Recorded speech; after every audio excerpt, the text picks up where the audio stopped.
कश्मीर जो खुद सूरज के बेटे की राजधानी थी, डमरू वाले शिव शंकर की जो घाटी कल्याणी थी। कश्मीर जो इस धरती का स्वर्ग बताया जाता था, जिस मिट्टी को दुनिया भर में अर्ध चढ़ाया जाता था।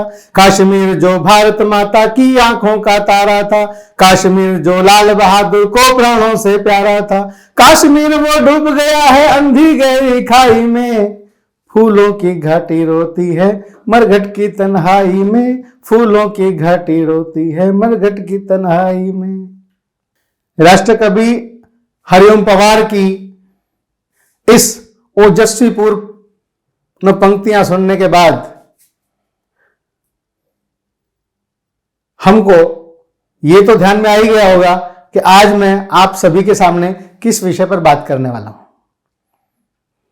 जी बिल्कुल ठीक समझे आप लोग। आज मैं ऋषि कश्यप की कर्म भूमि कश्मीर के बारे में बात करने वाला हूं। माना जाता है कि कश्यप ऋषि के नाम पर ही कश्यप सागर, जिसको आज की भाषा में कैस्पियन सागर कहते हैं, और कश्मीर का प्राचीन नाम था। शोधकर्ताओं के अनुसार कैस्पियन सागर से लेकर कश्मीर तक ऋषि कश्यप के कुल के लोगों का राज्य फैला हुआ था। कश्यप ऋषि का इतिहास प्राचीन माना जाता है। कैलाश पर्वत के आसपास भगवान शिव के गणों की सत्ता थी। उक्त इलाके में ही दक्ष राज का भी साम्राज्य था। जम्मू का उल्लेख महाभारत में भी मिलता है। हाल में अखनूर प्राप्त हड़प्पा कालीन अवशेषों तथा मौर्य, कुषाण और गुप्त काल की कलाकृतियों से जम्मू के प्राचीन इतिहास का पता चलता है। कश्मीर में मुस्लिम भी अपने नाम के साथ पंडित टाइटल क्यों लगाते हैं? कभी अपने मन में प्रश्न नहीं आया? जरूर आया होगा, जरूर पढ़ा होगा आप लोगों ने, लेकिन इससे आगे सोचा नहीं कभी। आमतौर पर माना जाता है कि कश्मीरी पंडित वो लोग होते हैं जो कश्मीर के निवासी हैं, जो ब्राह्मण हैं और जिनका धर्म हिंदू है। लेकिन कश्मीर में मुस्लिम पंडित भी रहते हैं जो अपने सरनेम या टाइटल की जगह पंडित लगाते हैं, लेकिन धर्म से वो इस्लाम को मानते हैं, वो मुसलमान हैं। ये बड़ा सवाल है कि कश्मीर के मुस्लिम अपने नाम के साथ पंडित क्यों लगाते हैं? कश्मीर में कई तरह के लोग अपने सरनेम टाइटल के साथ पंडित लगाते हैं, लेकिन कश्मीर में अपने नाम के साथ पंडित टाइटल लगाने वाले मुसलमानों की अलग कहानी है। मोहम्मद देन फॉक, ये नाम आपने सुना होगा, ये एक प्रसिद्ध लेखक हैं। उन्होंने अपनी मशहूर किताब कश्मीर कौम का इतिहास, इसमें पंडित शेख नाम के चैप्टर में लिखते हैं, कश्मीर में इस्लाम आने से पहले सब हिंदू ही थे। इनमें हिंदू ब्राह्मण भी थे, इसके साथ ही दूसरी जाति के भी लोग थे। लेकिन ब्राह्मणों में एक फिरका ऐसा था जिनका पेशा पुराने जमाने से पढ़ना और पढ़ाना था। इन लोगों को पंडित कहा जाता था। इस्लाम के एक फिरके ने पंडित टाइटल लगाना कायम रखा।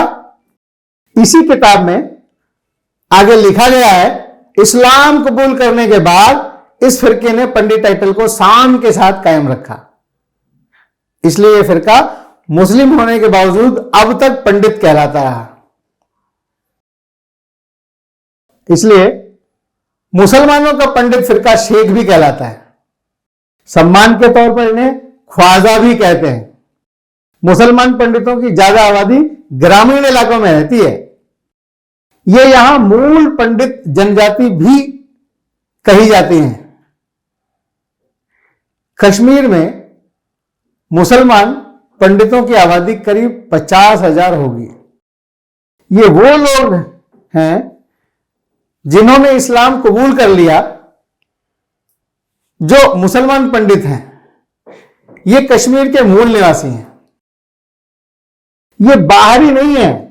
किताब कहती है कि असली कश्मीरी तो ये पंडित ही हैं।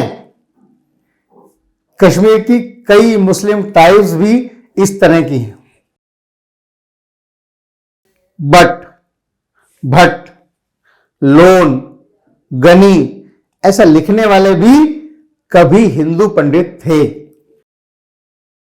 इसी तरह कई मुसलमान टाइटल के तौर पर बट, भट्ट लिखते हैं। इसके पीछे भी कहानी है।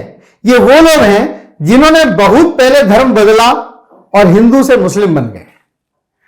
पंडित भी बट लिखते हैं।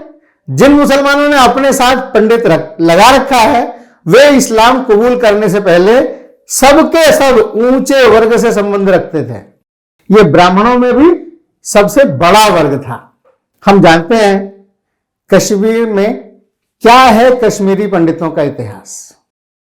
कश्मीरी पंडितों को कश्मीरी ब्राह्मण के तौर पर जाना जाता है, जो कश्मीरी हिंदुओं का एक ग्रुप था, एक समूह था। मुख्य तौर पर सारस्वत ब्राह्मण थे ये लोग। ये कश्मीर घाटी के पंचगौड़ ब्राह्मण से ताल्लुक रखते थे। मध्यकाल में इस्लाम आने के बाद इन्हीं लोगों ने जमकर धर्म भी बदला। वैसे तीसरी सदी में यहां के हिंदुओं ने बड़े पैमाने पर बौद्ध धर्म भी स्वीकार किया। 8वीं सदी के आसपास कश्मीर में तुर्किक और अरब हमले बढ़ गए, लेकिन उन्होंने पर्वतों से घिरी कश्मीर घाटी को अनदेखा किया क्योंकि वहां जाना उन्हें थोड़ा मुश्किल लगा। लेकिन 14वीं शताब्दी तक कश्मीर घाटी में मुस्लिम शासन स्थापित हो गया। इसकी कई वजहें थी, जिसमें बार बार हमले, भीतरघात आदि शामिल थे। शासक भी कमजोर थे। खुद ब्राह्मण लोहारा हिंदू राजवंश से खुश नहीं थे। पहले वो टैक्स के दायरे में नहीं आते थे, लेकिन लोहारा वंश के आखिरी राजा सुखदेव ने उन पर टैक्स लगा दिया था। 14वीं सदी में सुल्तान सिकंदर बुताशिकन ने बड़े पैमाने पर लोगों को भागने पर मजबूर कर दिया। वो सब देश के दूसरे हिस्सों में चले गए।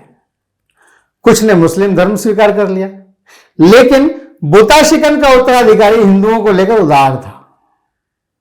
पंडितों के बगैर कश्मीर की संस्कृति के बारे में सोचा भी नहीं जा सकता। वो वहां की विशिष्ट संस्कृति के वाहक हैं, वनवासी कश्मीरी पंडित। ये वो पंडित थे जो मुस्लिम राजाओं के दमन के कारण देश के दूसरे हिस्सों में पलायन कर गए। हालांकि उनमें से बहुत से लोग वापस लौट आए। उन्हें वनवासी कश्मीरी पंडित कहा गया। दूसरे हैं मलमासी पंडित। अब ये कौन होते हैं? ये वो पंडित हैं जो मुस्लिम राजाओं के सामने झुके नहीं बल्कि डटे रहे। बोहीर कश्मीरी पंडित, ये कौन है?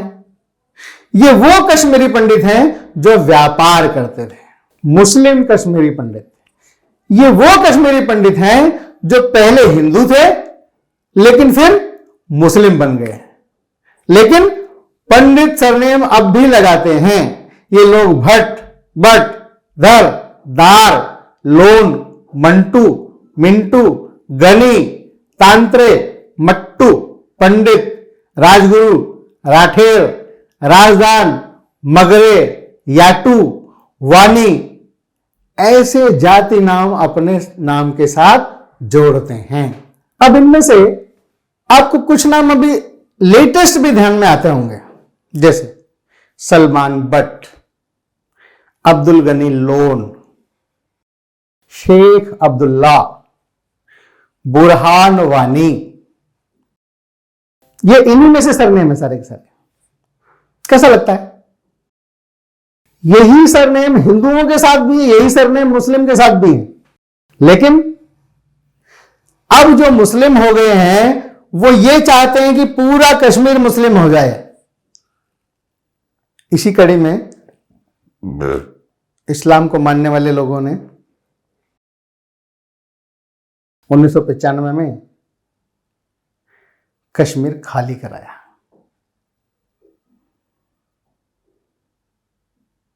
बड़ी संख्या में, लेकिन वो जो पुराना खून है, पुराना रक्त है जिनमें, जो मानते हैं कि हमारी 8 पीढ़ी पहले, 10 पीढ़ी पहले, 15 पीढ़ी पहले हम सब मुस्लिम नहीं थे, हम सब हिंदू ही थे। संस्कृति के आधार पर एक थे, संप्रदाय के आधार पर, धर्म के आधार पर एक थे। ये जो जहर है नफरत का, ये देश विरोधी ताकतों के द्वारा फैलाया गया और विशेष रूप से जो इस्लाम की खोखली मानसिकता है, इसके कारण से देश को भुगतना पड़ रहा है आज की तिथि में। लेकिन भारत सरकार को बहुत बहुत साधुवाद देना चाहूंगा जिन्होंने धारा 370 हटाई, 35A हटाया, जिसके कारण से आज वहां अमन और चैन वापस लौट रहा है। लोग अपनी पुरानी संस्कृति में वापस आ रहे हैं और मैं तो बड़ा प्रसन्न हुआ एक समाचार देखकर जिसमें फारूक अब्दुल्ला कहते हैं कि मेरे पूर्वज भी पंडित थे। गुलाम नबी आजाद कहते हैं कि मेरे पूर्वज भी हिंदू थे।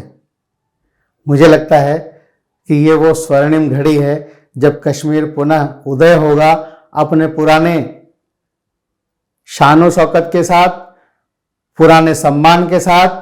उस कश्यप ऋषि की भूमि को पुनः सम्मान मिलेगा और वो विश्व में यश प्रसिद्धि पाएगी, ऐसा लगता है। इन्हीं शब्दों के साथ मैं अपनी वाणी को विराम देता हूं। चैनल में अंत तक बने रहने के लिए और इस जानकारी को सुनने के लिए आप सभी का बहुत बहुत धन्यवाद। मिलेंगे अगली बार किसी नए विषय के साथ, तब तक के लिए नमस्कार।